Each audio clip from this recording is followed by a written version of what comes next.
நான் பல வீடியோக்களை சொல்கிற அதே விஷயந்தான். நம்ம யாருமே யாராச்சும் ஏதாச்சும் ஒரு விஷயம் சொல்லிட்டா இது எந்த அளவுக்கு உண்மை அப்படின்னு சொல்லிட்டு ஆராய்ச்சிக்கு உட்படுத்தாமல் அதை அப்படியே நம்புகிற பழக்க வழக்கங்கள் நம்மகிட்ட இருக்குது. இப்படி ஏகப்பட்ட வரலாற்று உருட்டுகளை இதுதான் உண்மை அப்படின்னு சொல்லிட்டு நம்ம நம்புறதோட மட்டும் இல்லாமல் இதை மக்களுக்கும் தெரியப்படுத்திடுறோம். இதனால தான் பல வரலாற்று உண்மைகள் மறைக்கப்பட்டிருக்கு. அப்படி மறைக்கப்பட்ட வரலாற்று உண்மைகளில் ஒன்று தான் இந்தியாவிற்கே நாங்கள் தான் சுதந்திரம் வாங்கி கொடுத்தோம் அப்படின்னு சொல்லிட்டு சொல்லக்கூடிய பல பேருடைய மறைக்கப்பட்ட திணிக்கப்பட்ட வரலாறு. அப்படி திணிக்கப்பட்ட வரலாறுல மிக முக்கியமான ஒன்று தான் தற்கூரி அம்பேத்கருடைய வரலாறு. இந்த வீடியோவில் அம்பேத்கருடைய உண்மையான வரலாறு என்ன அப்படிங்கிறது தான் நான் உங்களுக்கு ஆதாரத்தோட சொல்ல போகிறேன்.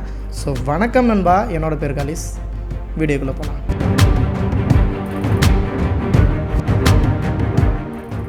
சரிங்க, இந்தியாவிற்கு நாங்கள் தான் சுதந்திரம் வாங்கி தந்தேன் அப்படின்னு சொல்லிட்டு சொல்லக்கூடியவர்களை பற்றி நான் பேச போகிறதுனால பல படித்த தற்கூரிகள் என் மேலே சட்ட ரீதியான நடவடிக்கை எடுக்கிறதுக்கு வாய்ப்புகள் இருக்குது. இருந்தாலும் இங்கே நான் ஒரு விஷயத்த சொல்லிக்கிறேன். ஸோ பயத்துக்காக நான் இந்த விஷயத்த சொல்லலை. அப்படி பயப்பட்டேன்னா இந்த வீடியோ நான் போட்டிருக்கவே மாட்டேன். ஸோ எனக்கு தெரிஞ்சு இந்திய கருத்து சுதந்திர பிரிவு 19க்கு கீழே என்னோட கருத்தை நான் சுதந்திரமாக பதிவு பண்ண எனக்கு உரிமை இருக்குது. ஸோ அதனால் இந்த கருத்தை நான் பதிவு பண்ணுறேன். அது மட்டும் கிடையாது, இந்த கருத்தோடு சேர்த்து பல வரலாற்று உண்மைகளை நான் உடைக்க போகிறேன். அது என்னென்ன அப்படிங்கிறத நான் இந்த வீடியோவில் சொல்கிறேன். இன்னைக்கு அம்பேத்கரை பற்றி யார்கிட்ட கேட்டாலும் அவங்க சொல்லக்கூடிய விஷயம் இந்தியாவிற்கு சுதந்திரம் வாங்கி தர்றதுக்கு போராடின மிக முக்கியமான நபர்கள் ஒருத்தர். ரெண்டாவது, தீண்டாமையை ஒட்டுமொத்தமாக ஒழிக்க போராடின சட்ட மேதை. ஸோ அது மட்டும் கிடையாது, இந்த தீண்டாமையை ஒழிக்கிறதற்காக தன்னுடைய வாழ்க்கை முழுவதுமே தொலைச்சி போராடின ஒரு போராட்ட வீரர். இப்படிதான் சொல்லுவாங்க. இதற்கு காரணம் இவங்களுக்கு திணிக்கப்பட்ட வரலாறு தான். இப்படி திணிக்கப்பட்டு அம்பேத்கருடைய வாழ்க்கை வரலாறு சொல்லப்பட்டது என்ன அப்படின்னு பார்த்தோம்னா, யார்கிட்ட வேணாலும் கேளுங்களேன், அவங்க என்ன தெரியுமா சொல்லுவாங்க? அம்பேத்கர் சிறு வயதிலேயே பல தீண்டாமை செயல்களில் உட்படுத்தப்பட்டாரு. இதற்கு காரணம் இவருடைய குடும்பம் தீண்டாமைக்கு உட்படுத்தப்பட்ட குடும்பமா இருந்தாங்க.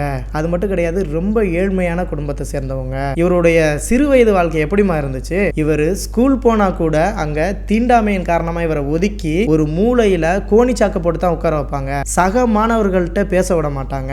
சக மாணவர்கள் குடிக்கக்கூடிய தண்ணியை கூட இவங்க பகிர்ந்து குடிக்க மாட்டாங்க.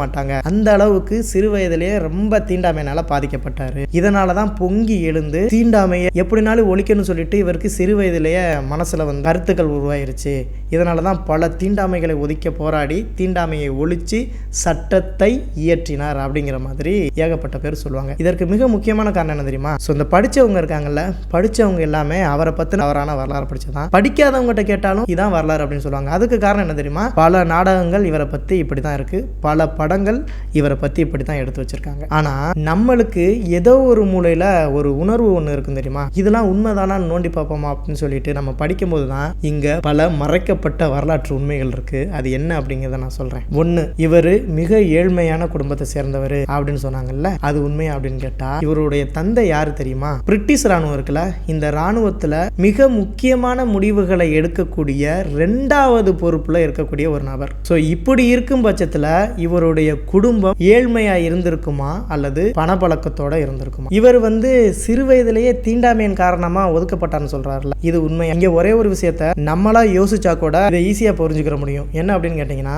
பொதுவா அந்த பிரிட்டிஷ்காரங்க இருக்காங்க இல்லையா, இவங்கள்ட்ட வேலை பார்த்தவங்களும் சரி இவங்களையும் சரி யாராச்சும் ஒரு இந்தியர்கள் எதிர்த்தாங்க அப்படின்னா அவங்களுக்கு எந்த மாதிரியான தண்டனைகள் கொடுப்பாங்க அப்படின்னு சொல்லிட்டு நம்ம எல்லாருக்குமே தெரியும். அப்படி பிரிட்டிஷ் கவர்மெண்ட்லயே மிக முக்கியமான பொறுப்பை வகிச்ச ஒருத்தருடைய மகனை ஸ்கூல்ல தீண்டாமையின் காரணமா தாக்கு துணி போட்டு ஒதுக்கி வைப்பாங்களா? அப்படி ஒதுக்கி வச்சாங்க அப்படின்னா அந்த இந்தியர்களுடைய நிலைமை என்னவா இருக்கும்? இதுல இந்த தீண்டாமையை ஒழிக்க போராடணும் அப்படின்னு சொல்லிட்டு சொன்னாங்கல்ல, இந்த விஷயம் பொய் அப்படிங்கிறத நிரூபிக்கிறதுக்கு இந்த ஒரு சான்றை போதும். இருந்தாலும் நான் இன்னொரு விஷயம் சொல்றேன், கேட்டுக்குங்க.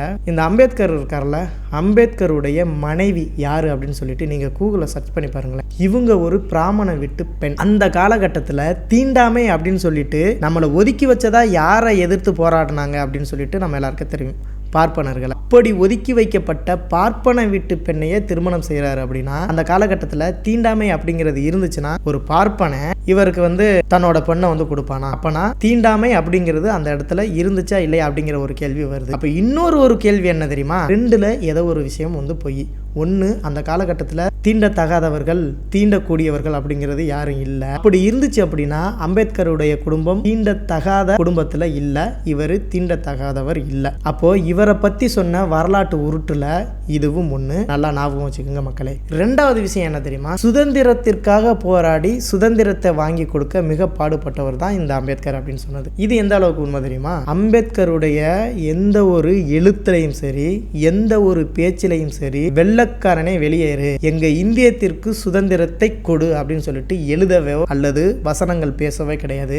அதுக்கு மாறுதலா ஒரு விஷயத்தை எழுதியிருக்கார். என்ன அப்படின்னா, உயர்திரு பிரிட்டிஷ் அதிகாரி அவர்களே, நீங்களே எங்களை ஆளுங்கள், அதுவே தர்மம், எங்களை ஆள தகுதியானவர் நீங்களே அப்படின்னு சொல்றாரு. இங்க ஒரு விஷயத்தை நான் கேட்கிறேன், ஒன்று சுதந்திரத்துக்காக போராடணும் அப்படின்னு சொன்னீங்க அப்படின்னா எதுக்குப்பா நீங்க பிரிட்டிஷ் கவர்மெண்ட்டை வந்து ஆதரிக்கிறீங்க? இங்க ஒரு சில பேர் வந்து உருட்டுறதுக்கு வருவாங்க. என்ன தெரியுமா, ஆமாப்பா பிரிட்டிஷ் கவர்மெண்ட்ல தான் நம்மளுக்கு ஏகப்பட்ட நன்மைகள் வந்து கிடைச்சிச்சு, அவங்க தான் நம்மளை ஆள்றதுக்கு தகுதியானவங்க அப்படின்னு சொல்லிட்டு பல படிச்ச திராவிட தற்குறிகள் இந்த இடத்துல பேசுறதுக்காக வருவாங்க. நான் அவங்ககிட்ட கேட்கக்கூடிய ஒரே ஒரு விஷயம் என்ன அப்படின்னா, அப்போது சுதந்திரத்திற்காக போராடின அழகு முத்துக்கோனு, சுபாஷ் சந்திர போஸ், ஏன் மாமன்னர் மருதுபண்டியர்கள், ஏன்பா தேவர், இவங்க எல்லாமே வந்து முட்டாள்களா? பதில் சொல்லுங்கள் திராவிட கொடுக்குகளே. சரி, இன்னும் ஒரு விஷயத்த சொல்லவா, மக்களுக்காக போராடின மயிரை புடுங்கன்னு சொன்ன இவரு தான் இந்தியர்களுக்கு எதிராக பிரிட்டிஷ் கவர்மெண்டால் நடத்தப்பட்ட வைஸ்ராய் கமிஷன் அப்படின்னு சொல்லிட்டு அந்த கமிஷன்ல சேர்றதுக்காக துடியா துடிச்சிருக்காரு. அப்பனா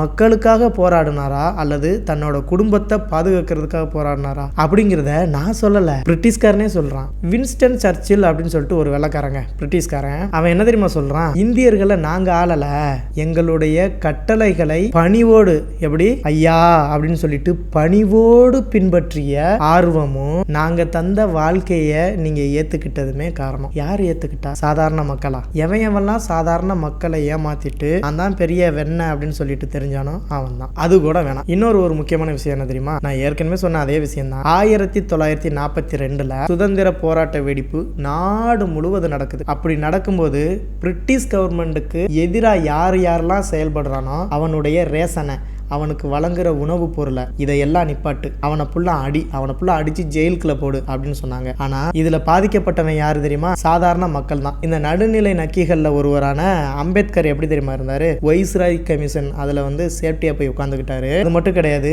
அந்த நேரத்துல பல சுற்றுப்பயணங்கள் போனாரு, பல தலைவர்களை வந்து சந்திச்சாரு. அப்போ பிரிட்டிஷ் கவர்மெண்ட்டை வந்து எதிர்த்திருந்தா இவரு இப்படியா சுத்தி தெரிஞ்சிருப்பாரு, ஜெயிலுக்குள்ள இருந்திருக்க மாட்டாரு. ஸோ இதை வச்சு பார்க்கும்போது இந்த வரலாறு எல்லாமே உருட்டு தான். இந்த உருட்டு ஃபுல்லாக எதுக்கு தெரியுமா, மொத்தத்தில் பிரிட்டிஷ் கவர்மெண்ட்டுக்கு நான் வந்து பணிவிடை செய்யணும், அந்த விஷயம் அடிப்படை சாதாரண மக்களுக்கு தெரியக்கூடாது. அப்படி தெரிஞ்சிச்சுன்னா என்னையும் சேர்த்து எதிர்ப்பான். அதுக்கு என்ன பண்ணணும், மக்களை டைவர்ட் பண்ணணும். அப்படி டைவர்ட் பண்ணணும் அப்படின்னா நம்ம மக்களை ஒரு பயந்த நிலைமையிலே வச்சிருக்கணும். அப்படி வச்சிருக்கிறதுக்கு உருட்டப்பட்ட உருட்டு தான் சாதிய தீண்டாமை. பார்ப்பனர்கள் உன்னை வந்து எதிர்க்கிறான், நீ அவனோட சண்டை போட்டுக்கிட்டு கடை, என்னைய வந்து கண்டுக்கிறாத, நான் உனக்கு வந்து சப்போர்ட் பண்ற ஒரு விசுவாசி அப்படிங்கிற மாதிரி மக்களை நம்ப வச்சு பொய்யான வரலாறை அவன் மனசுல பதிய வச்சுட்டான். இந்த பொய்யான வரலாற்றை அப்படியே மெயின்டைன் பண்ணி திராவிடம் இன்னைக்கு இந்த அளவுக்கு வளர்ந்து நிற்கிறான். ஸோ நான் ஏற்கனவே பல வாட்டி சொல்லியிருக்கேன், இந்த திராவிடர்களால் தான் நம்மளுடைய இந்திய ஒற்றுமையே பாதிக்கப்பட்டுச்சு அப்படின்னு சொல்லிட்டு யாருமே நம்ப மாட்டீங்க. ஸோ இதே மாதிரி இன்னும் ஏகப்பட்ட வரலாற்று உண்மைகளை கண்டிப்பாக நான் உடைப்பேன். இந்த ஆதாரம் மட்டும் போதாது அப்படின்னா இன்னொரு ஒரு முக்கியமான ஆதாரத்தையும் சொல்கிறேன். KS ஹெட்ஜே அப்படின்னு சொல்லிட்டு கூகுளில் சர்ச் பண்ணி பாருங்களேன். இவர் யார் தெரியுமா, இந்திய சுப்ரீம் கோர்ட்டோட நீதிபதி. இவர் அம்பேத்கரை பற்றி எவ்வளவு அழகாக புகழ்ந்து பாடியிருக்காரு தெரியுமா, கேவலமாக கிழிச்சு தொங்க விட்டுருக்காரு. ஸோ நீங்கள் கூகுளில் கூட சர்ச் பண்ணி பாருங்க. இந்த அளவுக்கு இந்த அம்பேத்கர் வந்து எந்த அளவுக்கு ஒரு சுயநலவாதி அப்படிங்கிறது உங்கள் எல்லாருக்குமே வந்து தெரியும். ஸோ இதே போல் திராவிட சூழ்ச்சியால் மறைக்கப்பட்ட பல வரலாற்று உண்மைகளை கண்டிப்பாக வெளிக்கொண்டு வருவேன். இதே மாதிரி அடுத்த ஒரு வீடியோவில் பார்க்கலாம். நன்றி.